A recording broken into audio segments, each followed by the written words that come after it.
When we're putting together a 5 kilowatt inverter setup, it's so easy to focus entirely on the big, flashy components. But the real danger isn't the inverter itself, and honestly, it almost never begins with a dramatic explosion. Most failures actually start as just a few millivolts of voltage drop that slowly turn into sustained thermal stress. It's this invisible threat, something you can't see, hear, or smell until it's way too late. Welcome to this explainer where we're going to expose exactly how this silent killer operates, and more importantly, how you can engineer it completely out of your system. Okay, let's dive right into this. Today, we're going to demystify exactly how to properly size your DC breakers and cables for a 48-volt 5 kilowatt inverter system. We are tossing out the dangerous internet guesswork and those unverified rules of thumb. Instead, we're replacing them with rock-solid engineering math. By the time we wrap up, you'll see your electrical setup not just as a bunch of random wires, but as a fully interconnected thermal system. Real quick, here is our roadmap for the explainer. We'll start with the invisible threat of heat, calculate your real operating current, look at continuous loads, size out the cables and breakers, and finally, uncover the true cause of electrical fires. Let's get to it. Section 1. The invisible threat of heat. To truly get system protection right, we kind of have to completely unlearn the way most people approach off-grid electrical setups. Your typical online tutorial will tell you to just divide your watts by your voltage, grab some arbitrary 25 square millimeter cable, slap a 125 amp fuse on it, and call it a day. Honestly, that is incredibly risky. The reality, the engineering mindset you need to adopt right now, is that your breaker, your cable, and your terminals are not separate pieces. They act together as one interconnected thermal system, and they have to manage current flow and heat generation as a team. And the reason that interconnected thermal system matters so much all boils down to this one equation. Power loss equals current squared times resistance. This is the fundamental rule that dictates whether your system survives or it goes up in smoke. Notice that the current, the I in the formula, is squared. That means if your current doubles, the heat generated doesn't just double, it quadruples. Because heat skyrockets exponentially with current, even technically rated cables can overheat incredibly fast if the resistance in the system gets just a little bit too high. Moving on to Section 2, calculating real operating current. Since heat rises exponentially, we absolutely cannot afford to guess here. We've got to replace assumptions with hard math. We start right at the foundation. Power equals voltage times current. Every single component you size, every wire you cut, it's all driven by this relationship. In a 48-volt system, a 5 kilowatt inverter demands massive power from your battery bank, and we use this formula to figure out exactly how many amps that translates to. So let's actually run the numbers. Step 1 is what most people do. Take the 5,000 watt rating, divide it by 48 volts, and you get a theoretical draw of 104 amps. Simple, right? But here's the catch. Literally no inverter is 100% efficient. Converting DC to AC creates efficiency losses. If we factor in a pretty standard 90% efficiency, as you can see in step 2, that inverter is actually yanking roughly 5,555 watts from your battery. Now, take that real wattage divided by 48 volts in step 3 and boom, our operating current jumps to 116 amps. You're already pulling 12 amps more than the theoretical textbook math.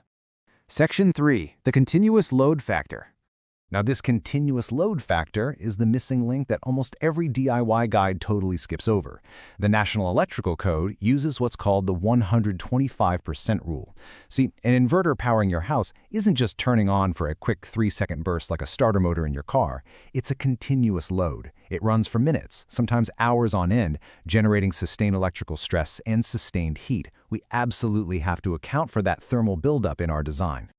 To account for it, we multiply our real current by a 1.25 safety margin.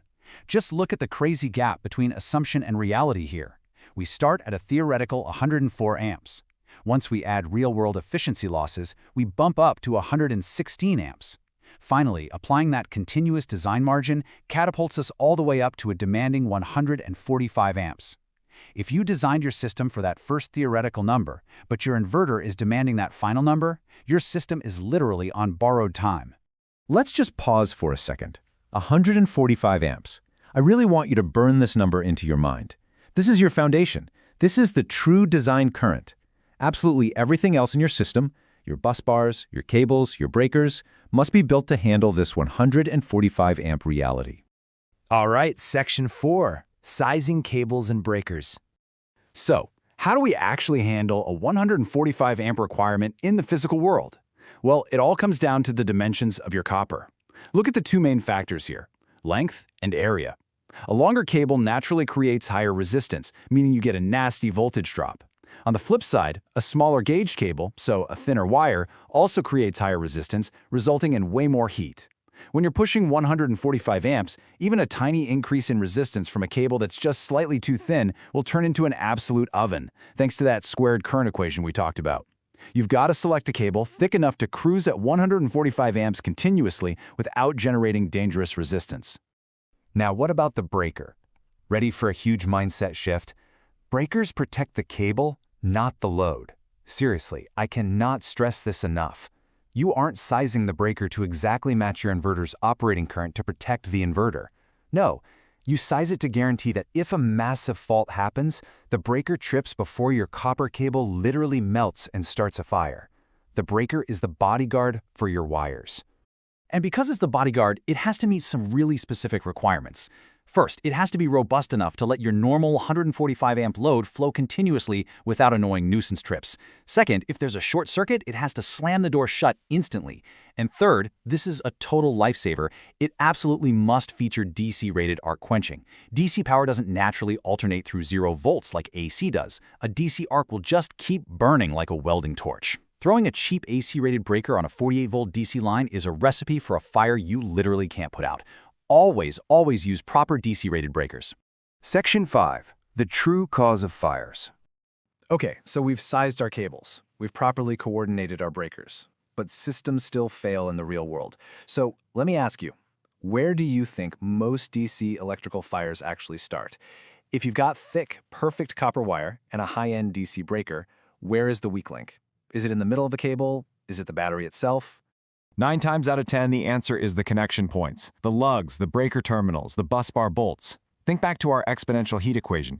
You could have the most massive, expensive cables on Earth, but a loose lug or an untorqued busbar bolt creates a localized resistance spike. When you force 145 amps through a loose connection, it basically acts like a heating element inside a toaster. It instantly turns into a fire point, totally bypassing your cable's safety rating. To make sure that never happens to you, let's tie this entire thermal journey together with a non-negotiable safety checklist. Number 1, always run the math with efficiency losses and continuous load derating. Number 2, get a torque wrench and tighten every single terminal strictly to manufacturer specs. None of this hand-tight guessing game. And number 3, absolutely never, under any circumstances, use an AC-rated breaker on a DC line.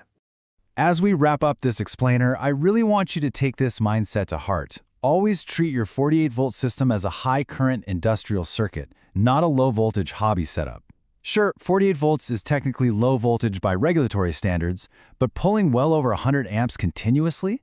That is serious, heavy-duty industrial power. It demands respect, precision, and the right math at every single connection point. So I'll leave you with this to chew on. Next time your inverter is running hard, go check your setup. Are your cables or connection points feeling warm under load? Or can you say with absolute confidence that your system is operating safely within its thermal limits because you actually did the math? Thanks for hanging out for this explainer today. Take these principles, audit your own system, and stay safe out there.